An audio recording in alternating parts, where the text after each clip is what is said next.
It is a danger because then people will shrink back into mediocrity and they'll use the insight to excuse them from taking a leap.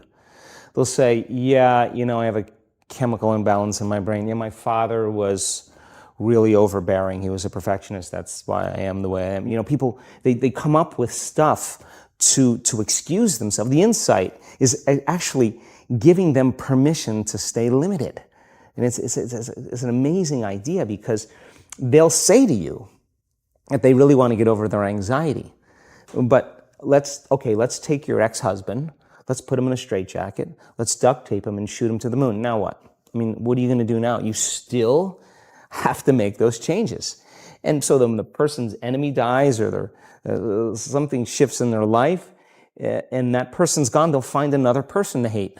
This is just how we function as human beings. We just slide another reason to feel those emotions. So I think when people start to understand this, I think knowledge is power, but knowledge about yourself is self-empowerment.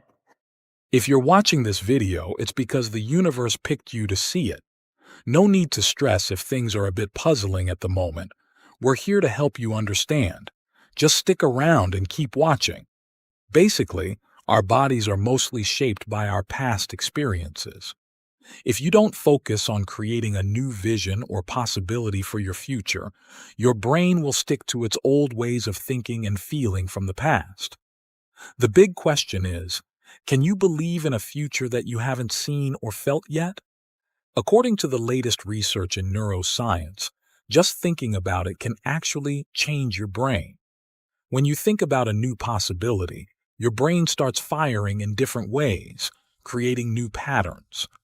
As you plan and mentally rehearse who you want to be, your brain starts forming new circuits.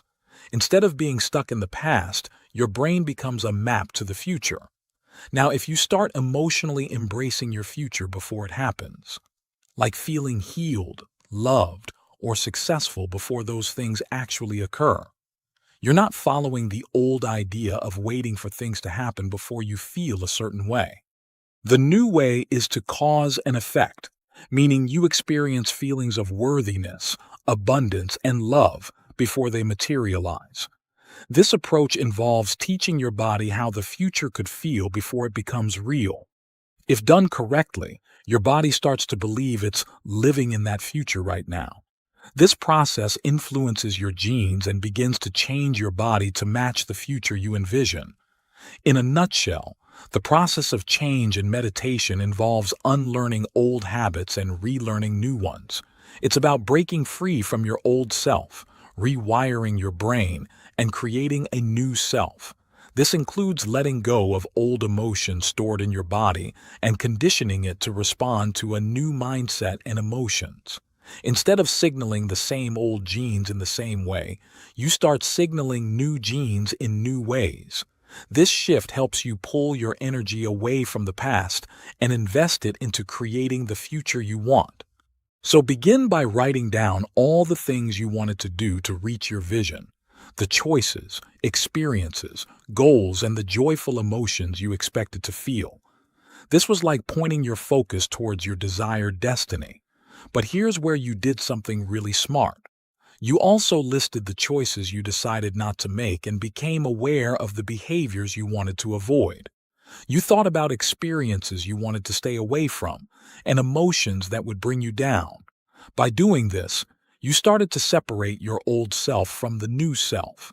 Now, as you observe your old self, it means you're no longer just running on autopilot. You're consciously looking at your own behavior.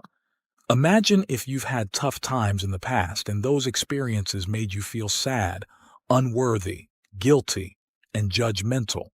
You got so used to feeling this way that it became normal for you. But one day, you decide you're not going to let those feelings control you anymore. You start your day determined not to follow the same old patterns, and initially, things go well. However, after a couple of hours, you might feel uncomfortable because this new way feels unfamiliar. It's uncertain, and there's unpredictability. Surprisingly, some people prefer holding on to their old feelings of guilt and unworthiness because it's familiar, even if it's not good for them. The moment you decide not to make the same old choices, it gets a bit uncomfortable. That's the sign you're on your way to becoming a new version of yourself. We like to call this process stepping into the river of change.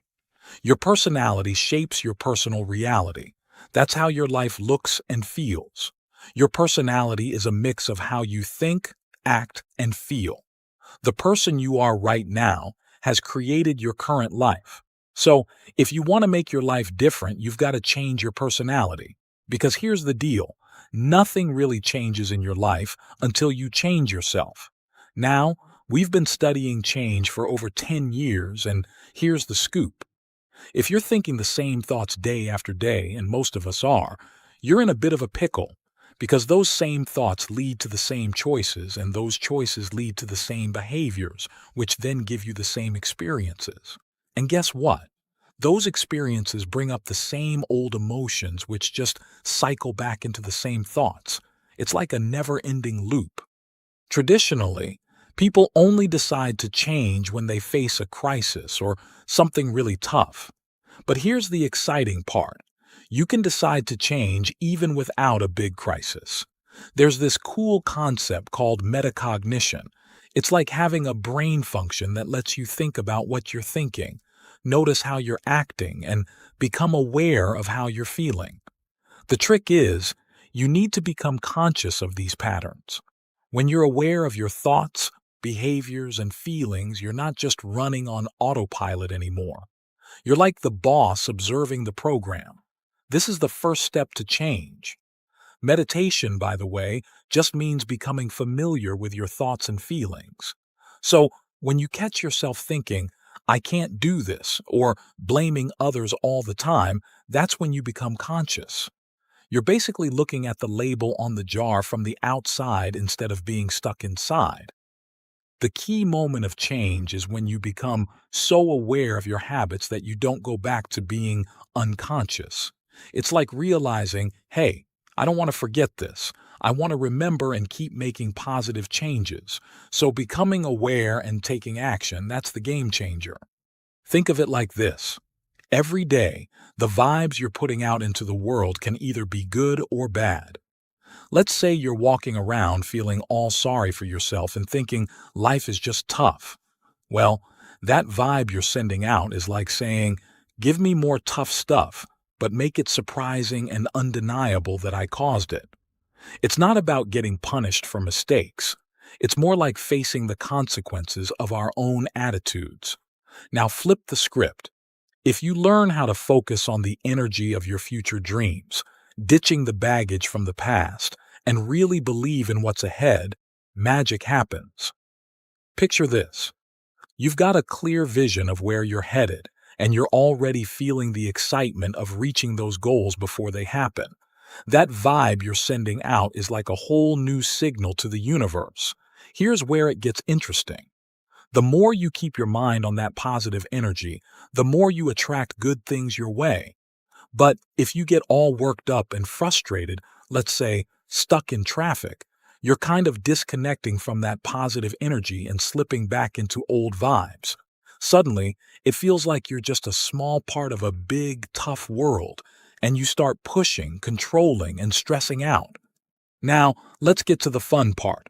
When you can keep that positive mindset going, cool stuff starts happening.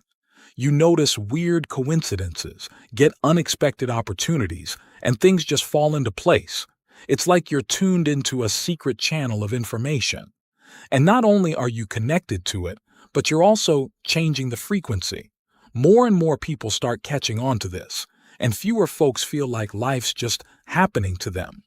So, if you catch yourself saying, I was angry because of traffic, it's like admitting that something outside is controlling your feelings. But when you switch things up and realize your thoughts and feelings are the boss, and they're making a real impact on your life, that's when you become the creator of your story. Once you see the results of your positive vibes, you'll keep at it, and soon enough, you'll feel more like the captain of your ship and less like a passenger. So, you want to know how to make the life you dream of, right? Well, there's this cool idea in science called the quantum model. It says that when you look for something super tiny, like an electron, it's like it's floating around in a bunch of possibilities. But the moment someone looks at it, boom, it decides what it wants to be. That's a quantum event. Now, here's the big question. Can you do the same thing with your life? Can you make your thoughts and feelings create a whole new experience for you? For 2 years, we taught workshops all over the place, but we didn't see a ton of change. That got me thinking. I wrote a thing called What the Bleep, and it made me realize changing your mind is a bit like rebooting your computer. You've got to unlearn the old stuff and learn some new tricks. Imagine it like pruning and sprouting in your brain, kind of like getting rid of the junk and growing fresh ideas. It's about shaking off old emotions, retraining your body, and basically creating a whole new you. It's like losing your mind and building a brand new, upgraded one. The key is to stop being stuck in the past and use that energy to drive yourself into a better future. Now, let me share something cool I noticed. People who had these sudden, amazing recoveries all had a few things in common. First off, they believed in something bigger than themselves. Call it spirituality. Call it a connection to something greater. They trusted this force to guide them, sort of like having a game plan and letting it play out. The second thing was that they realized their own habits and emotions played a huge role in their health. It wasn't some random bad luck. It was their own feelings and thoughts causing issues. Imagine it like a cycle. How you think affects how you feel, and that creates a certain state of being. Over time, your body and mind get used to it, and that's what we call a habit. Now, habits are tricky. By the time you're 35, a whopping 95% of who you are is just a set of learned behaviors, reactions, beliefs, and perceptions. So when you try to change, you're using just 5% of your brain power to fight against the 95% of stuff you've learned and memorized. It's like trying to think positive when your brain has been stuck on negativity for years. People might create vision boards with fancy cars and houses, but if deep down they feel unworthy, it's like their mind and body are not on the same page. Here's the kicker. All those tough emotions like anger, fear, and stress trigger certain hormones in your body. So, changing your life isn't just about thinking positive, it's about rewiring your brain, unlearning the old, and creating a whole new vibe for yourself. Meditation is about getting familiar with yourself. But here's the trick. You need to be aware of the thoughts and habits that usually run on autopilot in your head. Pay attention to the emotions tied to your past so they don't catch you off guard again. The goal is to know your old self so well that you won't accidentally slip back into your old ways. Now, think about the person you want to be. Imagine it, plan your actions, and rehearse them in your mind. If you keep doing this, your brain cells will start working together in new ways. You're basically getting used to a fresh state of mind. And here's another part. If you can feel positive emotions like inspiration or joy before actually experiencing them, it becomes familiar to you. Now, the process of change involves unlearning the old stuff and learning something new. It's like updating your mental software. You need to break free from old habits, create new connections in your brain, and let go of stored emotions. Then, the key is to train your body to match your new mindset and emotions. It's like shifting from your past to your future, losing your old way of thinking and creating a brand new one.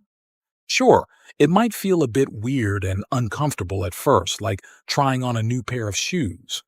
But if you can relax into this change and keep investing in your future instead of dwelling on the past, it gets easier over time. Suddenly, when you least expect it, something awesome is going to happen in your life. When that does, pay attention to what you did inside yourself to make it happen. That's what we call human empowerment. And guess what? This isn't some exclusive club. Every person has the power to make this happen. All right, let's simplify this. In the Newtonian world, the usual way we see things, It's all about predicting what's going to happen in the future. But there's this cool idea called the quantum model that says, hey, you can actually cause things to happen the way you want. For example, if you start feeling confident and valuable, you're basically creating success for yourself.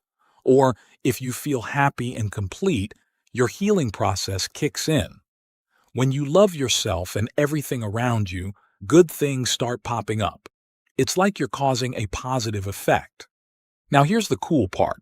It's the difference between saying, I am this way because of someone or something, and saying, my thoughts and feelings are making things happen in my life. It's like going from being a victim to becoming the creator of your own world. So, how do you start this process of changing your thoughts and feelings for the better? Well, it begins with imagining something empowering. It could be a different, more successful version of yourself. You can call it meditation or visualization. It's like taking a mental break from your surroundings and focusing on positive thoughts. Now, imagine sitting down, closing your eyes, and taking a break from all the outside stuff. Less distractions mean less going on in your brain. It's like telling your body, chill out for a bit, we'll get back to our usual routine later. If you do it right, your body listens, and you're left with just your thoughts. Here's the trick. When your body wants to go back to feeling upset or angry like it usually does at a certain time, you become aware of it. You're like, nope, not today. You bring your attention back to the present moment, and it's like training a pet. You're teaching your body a new way of reacting. Do this over and over, and eventually your body gets the message. It stops being the boss, and you become in charge. That's when things get exciting because you free yourself from old emotions that were holding you back. And guess what? This isn't just some theory. You can actually see it happening on a brain scan. So, you're not stuck in the past. You're creating a brighter future for yourself. Now, if you found this enlightening and empowering, consider subscribing to our channel. Hit that subscribe button below and become a part of our growing community committed to positive change. Also, share this video with your friends, family, and anyone seeking a path to personal empowerment. Because, my friends, the more we spread this knowledge, the more we contribute to a world where everyone has the power to shape their own reality. So, hit subscribe, tap that notification bell, and spread the wisdom by sharing this video. Until next time, keep creating the life you desire. Stay empowered,